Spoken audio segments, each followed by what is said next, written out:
by Hyder Ali Sayyid, as you want to say, united under Tamil Shiva.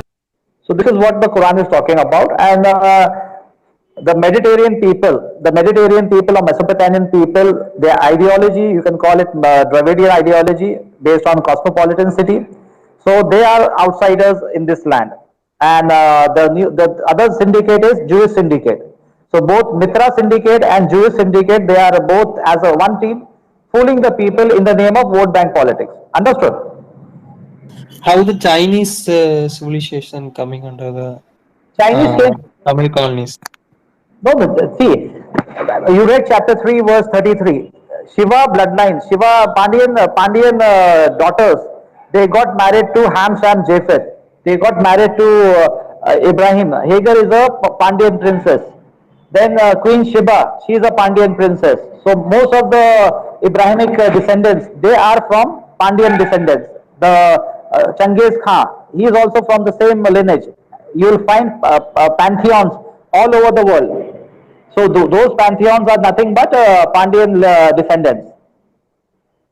So Changiz Khan symbol, Chinese symbol, Japanese symbol, the elite community, they are all coming from the Pandian bloodline. Not the direct bloodline, but from daughters. So that's why Quran says in chapter 3, verse 33, 34, Adam, Noah, family of Imran, family of Ibrahim, some of them are descendants of some, descendants of whom? From senior generation, the Shivan, the chosen, whom God has appointed for himself. So without Shiva bloodline, no one can become leaders or prophets. This is what, that's why Quran says in chapter 2, verse 30, I will appoint a vicegerent successful authority. So Pandyans were there before Noah flood, they were after Noah flood, but because of the painful torment, they were out of power, and Quran chapter 24 verse 55 talks about Pandyan returns and their way of life return, and once again the Kumri people will return back to the, from fear, they will return back to security. So this is the story of the earth. Genghis Khan bloodline of Shivam. Yes. How did he become nomads?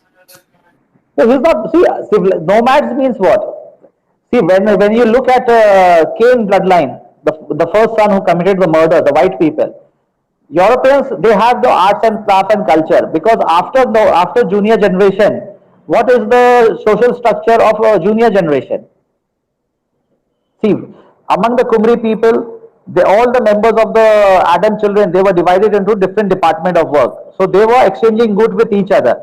It was a balanced system. But when the junior generation came, of Ham, Sham, Japheth, from Ham we have the African black people, from Sham we have the Semitic black people, from where Ibrahim came. Then we have Japheth from Chinese Mongolian. So they have only three professions. That is king, middle class, and the slaves. If you check the Sumerian social structure or Babylonian social structure, we have three professions.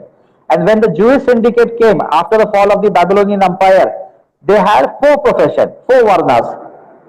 So the Brahmins was introduced. So that's why every rulers, they will have four varnas: Brahmin, Kshatri, Vaishya, Shudra, the Sheikh, Knight, Merchant, Slave, and all that. And even in Europe, Pope, Knight, Merchant, Slave.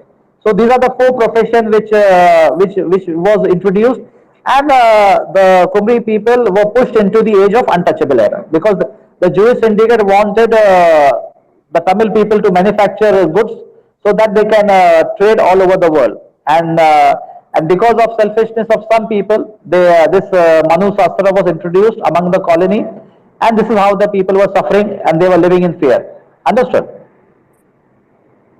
Because arts and craft was only with the Kumri people, not with junior generation. So African people, Middle East people, or Chinese people, or Japanese people, they don't have arts and craft. Means they were dependent on Pandyans to trade with them, and that's the reason why the Pandyan built trading post all over the world, and he took goods from his colony, senior generation, and distributed to the other people, but he never converted anyone. But among the Pandyans, there was conflict between dharma and adharma, truth and falsehood. And later on, when the Jewish syndicate came, wherever they took over the trade, they eliminated the Pandyan trading post, the black Israelites, they took over Marakkayas, Rauters, the Caucasian Khojaburi, Memon. They all merged together and they took over the trade. The fight is for the trade, not for religion or something. It is for the trade. So they eliminated they took over the manufacturing hub, India. They wrote Manu Shastra, enslaved the people, and today, and from many years, this is going on.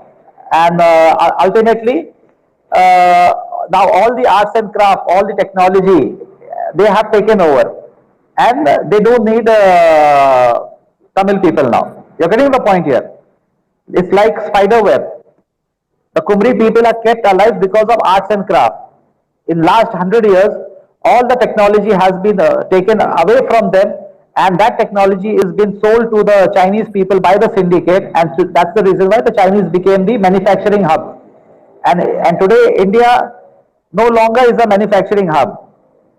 Only agriculture is what they want, and this is why the farm bill is being introduced by the syndicate. You're getting the point here. So there are three professions among junior generation. Jewish syndicate introduced the four Varnas. Three Varnas was there among the junior generation. In Indian, in the Kumri people, they were divided into different department of work. Understood? Can we say the Pondian made their colonies self-sufficient? Yes, Pandian is self-sufficient. Na? That's why in Quran it says, na, wait, I'll give you the verse. Their colony also. Their colony is self-sufficient. They were all living with nature. They were balanced system. Exchange of good was there. The Kuladevam was the house of administration where people used to. It was a school. It was a bank. It was a storage room. Everything was done in Kuladevam. People used to exchange good, and in that Kuladevam, the Gurukul or the education system was that the people from that particular profession, they used to learn arts and crafts. The masters were there were different ranks in that arts and crafts. So people just don't become a master. It was a process. And then when Chinese people also, when the Tamil people, when they went to China, they educated those Chinese people also. That's why they have this the culture of master. Arts and crafts were given to them. So it was only through Pandian only.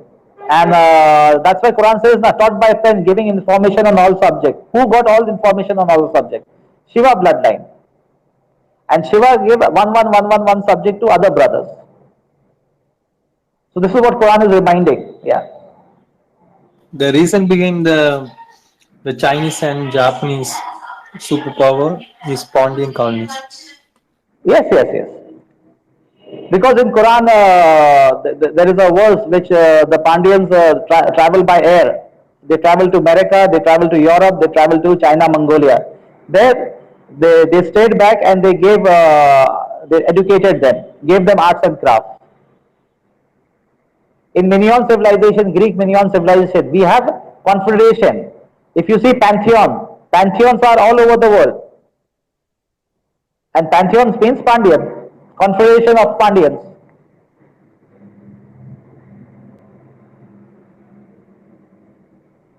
So basically the storyline is senior generation, junior generation, and the wrongdoers from Ibrahim descendants. And the wrongdoers are basically the black Marakkayas, Rautars, black Israelites.